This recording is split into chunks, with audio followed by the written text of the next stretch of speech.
Hi, this is me and my team from Stowe Middle School. Dan is our principal. Dave is my sixth grade teammate. Charlie teaches math just like I do, but he teaches in eighth grade. And this is Robin, who is our speech para. And together this week, the initial goal was for us to be learning about PLPs and how we can do a better job at our school.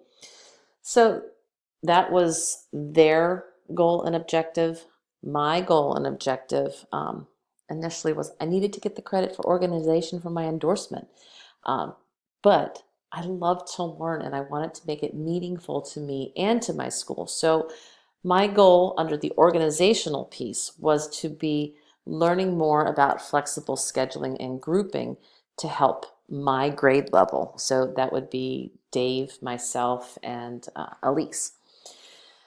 However, we started off the week together looking at PLPs and again, we're diving in and we're starting about, well, how can we make this manageable? And we're looking at, breaking things up into quarters and setting goals for each quarter, trying to come up with stuff. And then somewhere along the line, um, we realized and discovered that you don't have to start with writing a goal. And so through some planning, we came up with a different plan, um, starting with a bio, but coming at it in a different approach. We were going to first give the kids, starting on day one, some sort of career assessment, learning style inventory, interest survey, giving them those resources to gather information about themselves and not tell them that their goal just yet is to write a bio. Then we have students given them options, maybe that there's a song that reflects who they are, or a piece of art, or maybe a building, and tying some of that and trying to make some connections with other things in the world that can show who I am. We're developing a survey to ask adults in our life to find out more background information about ourselves. Then taking all of this data that we've collected, then be able to write a bio, an about me, to start off the school year. Then, instead of the traditional, well, not traditional since this is new, but goal setting, we decided that we're going to start off with some sort of a project-based learning activity. Lindsay had inspired me 2 years ago at MGI, and then we brought her in this morning, and she inspired the rest of my group with more thoughts and ideas about how to make a project-based learning activity really thrive at our school. So through a process, we're going to have the kids discover things that they want to learn about, making connections to our community. How can we positively impact someone, something in our community as our goal? And the framework for our project-based learning activity is to start in September and finish this first one by December.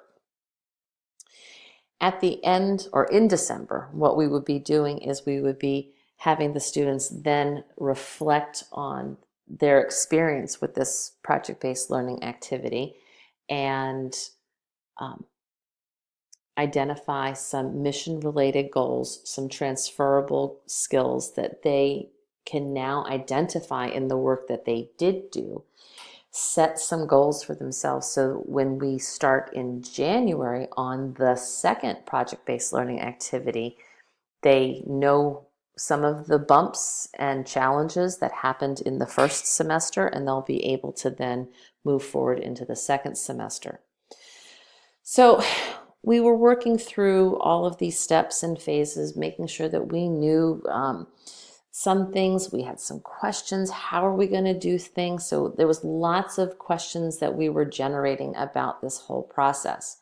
At the same time, I needed to be able to go back and look at the organizational strand and figure out where things need to be. So with some help and guidance, I went through some of the modules, and I definitely was reading a lot of the articles that was going along with these.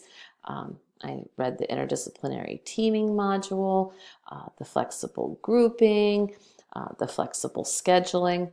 Now, on a tangent here, in flexible scheduling, one of the articles, oh, that's not it. One of the articles I was reading was this article here about a perfect match. And as I was reading this research project, I discovered down here that one of the options in scheduling is the Copernican plan. And I had never heard of the Copernican plan before, so I had to do a little bit more research to figure out what it was. And it's really a form of block scheduling, but it also takes in some different elements of year-round schooling and extending times. So teachers have smaller classroom sizes, but get more time with the students.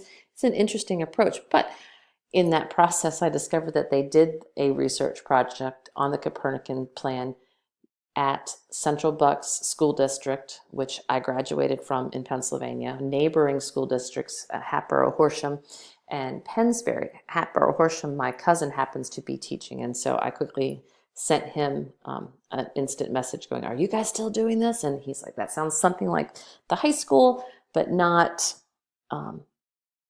at the elementary where he is." So then I called my alumni and I talked to some people at my high school, and they shared with me that not too long after I graduated, they did have this research project, and from that they didn't go with a true Copernican plan, but a modified block scheduling. And it was kind of interesting to be able to read actual research and have it come from where I came from. So I made some personal connections there, but taking it back to looking at the flexible scheduling and the flexible grouping, I then realized that, and I was, in my note taking, there's a huge laundry list of things that I could and should be doing. And then I was looking at our team's schedule and thinking, okay, so where can I get flexible groups? Where can I get opportunities to have some flexibility within our schedule? We have already built in the afternoon during our literacy block lots of flexible grouping, but the time is not as flexible. A conversation I had this morning was, well, what can we do in our morning blocks down here? Literally from 8 to about 11, just about every day. The sixth grade is mostly self-contained between our three classrooms. At the moment, we really don't have any flexible grouping or flexibility within our schedule.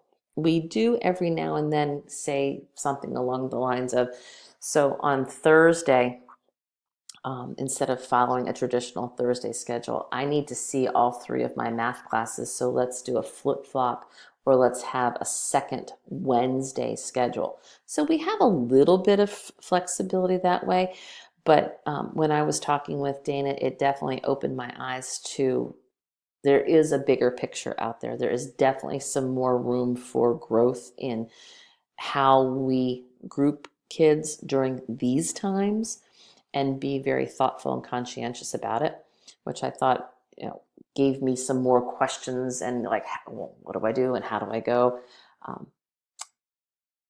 One of the other things is we have this built-in PLP time once a week.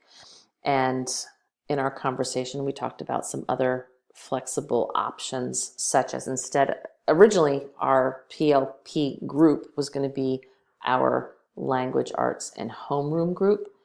So that really, actually when I started thinking about it, doesn't make a whole lot of sense, only because when they decide what they want to be learning about in their project-based learning activity, I may not have the expertise to help them. For example, Dave, my coworker, is really knowledgeable about gardens. He helps with the school garden. He has an amazing garden of his own at home. I don't garden, I kill plants. So if a student really has that desire and passion, why should he or she be in my room? So I think we need to have more conversation and dialogue to have those students be able to be in his PLP group, and vice versa. He may have some students who maybe there is something with math, since that is what I teach, but my other passions lie in the arts and technology. So maybe there's something that I can help them with, and we can do some moving around to match up students with their topics and ideas with appropriate personnel instead of just, well, you're in my TA. So that's another way of looking at some flexible grouping, or not another way, but being more conscientious about it. So I put together, some thoughts and ideas about, I got to juggle a whole lot of things. I have, a new schedule that we're working with, a new plan for PLPs. I have challenges within the dynamics of my team. So what am I going to do? How am I going to get there? So the first thing I started thinking of was, how can we provide flexibility within our schedule? So I just talked about how one way is, but maybe there's others. We have 40 minutes-ish in our time once a week, 11:05 to 11:40. If we're lucky, that's 35 minutes. We could have a little bit of leeway here and there, but we're talking just 1 or 2 minutes. And that's not going to be enough sometimes. So where can we find other time? How can we make those accommodations? How can we be flexible and supportive of our student needs? Bringing back to the conversation I was having with Dana, how can we as a team, sixth grade team, and maybe then it moves on to seventh and eighth, how can we be more flexible during our core class periods? We need to be able to look and identify the different needs of our students in a more thoughtful manner.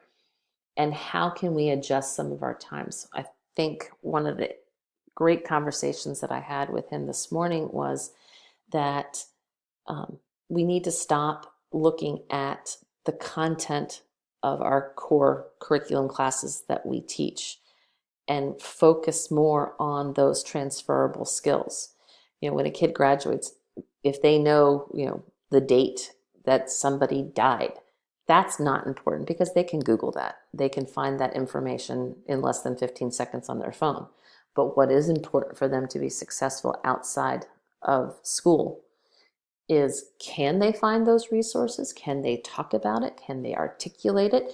Are they able to communicate it in various ways? Those are the kind of things that are really important. And it's going to be a major mind change and how to get there.